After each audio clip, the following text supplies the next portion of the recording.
Halo, Assalamualaikum warahmatullahi wabarakatuh. Kembali lagi bersama saya Cindy Pitaloka NPM 1911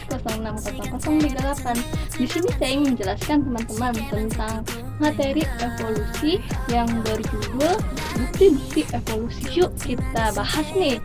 Pertama, bukti keturunan itu sama dari makhluk hidup. Di situ ditemukan oleh para ilmuwan yang bekerja sama pada bidang selama bertahun-tahun. Nah, bukti ini mendukung sintesis evolusi modern, teori ilmiah terbaru yang menerangkan bagaimana dan mengapa kehidupan berubah sepanjang waktu. Nah, bukti-bukti evolusi ini kita bahas ya. Yang pertama itu ada bukti dari fisiologi perbandingan dan biokimia, di mana bukti dari genetika ini merupakan bukti terkuat dari bukti-bukti lain yang sudah ditemukan oleh para ahli. Nah, bukti dari genetika ini berasal dari studi urutan gen. Lalu di sini ada organisasi biokimia universal dan pola variasi molekuler. Nah, di mana selama organisme ini diketahui surveinya hingga sekarang memiliki dasar proses biokimia yang sama. Lalu di sini ada urutan DNA. Perbandingan urutan DNA memungkinkan organisme ini dikelompokkan berdasarkan urutan. Lalu ada retrovirus endogen, di mana urutan sisa pada genom yang tertinggal dari infeksi virus ini di masa lalu dalam suatu organisme. Lalu ada protein. Protein ini mendukung moyang universal kehidupan. Lalu di sini ada pseudogen, di mana disebut juga dengan non-coding DNA. DNA ekstra pada genom yang tidak ditranskripsi menjadi RNA. Lalu ada mekanisme lain. Nah, mekanisme lain ini maksudnya itu bukti molekuler yang sejumlah mekanisme lain untuk perubahan evolusi yang besar. Lalu contoh-contoh spesifik itu ada retrovirus endogen pada kucing, kromosom 2 pada manusia, endokron C, asal mula manusia modern dan dari Afrika. Terus ada atavisme. Lalu kita lanjut lagi, ada hierarkasi, sarang, dan klasifikasi.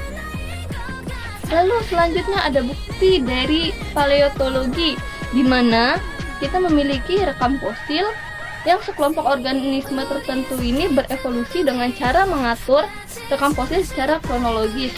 Lalu di sini ada banyaknya rekaman fosil. Cuma mungkin itu saja bukti dari paleontologi. Lalu di sini ada bukti dari distribusi geografis, di mana distribusi kontinental ini sedikit banyak semua organisme ini beradaptasi dengan lingkungannya. Adapun biografi pulau, di mana tipe ini dijumpai di pulau-pulau, endemisme,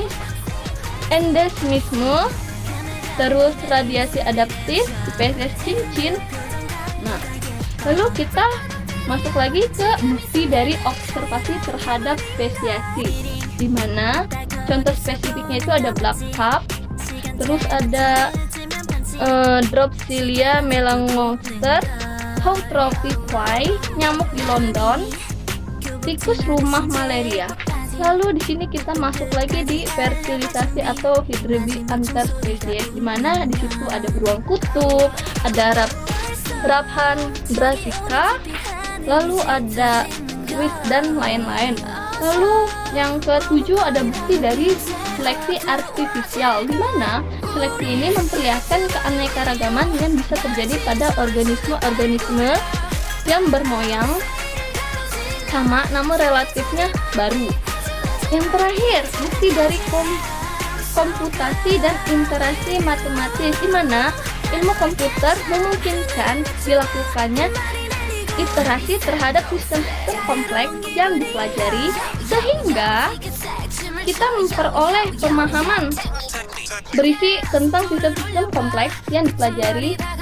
Lalu mengenai sistem dasar dari proses-proses melatar belakang evolusi, menyediakan bukti untuk mengetahui penyebab tersembunyi dari kejadian evolusi yang diketahui. Evolusi dari mekanisme ini dapat membuat genom sel menjadi sebuah bengkel raksasa yang terdiri dari miliaran bagian yang bisa menciptakan peralatan yang menciptakan untuk kita dapat pelajari.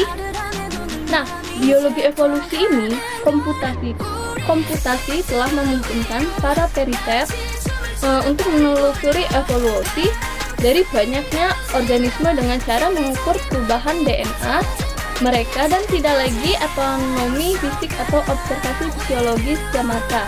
Dengan bantuan ilmu ini, kita dapat melakukan perbandingan terhadap seluruh genom dan memungkinkan penelitian terhadap kejadian-kejadian evolusi yang lebih kompleks seperti duplikasi gen, transfer gen horizontal, dan prediksi faktor-faktor yang penting dalam spesiasi.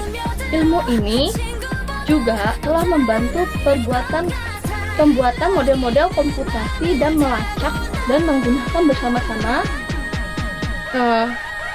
informasi tentang organisme ini dan spesies yang sejumlahnya semakin besar. Upaya-upaya di masa depan adalah merekonstruksi pohon kehidupan yang lebih kompleks. Mungkin itu saja teman-teman materi yang saya dapat jelaskan. Kurang lebih saya mohon maaf. Wabillahi taufiq wal hidayah. Wassalamualaikum warahmatullahi wabarakatuh.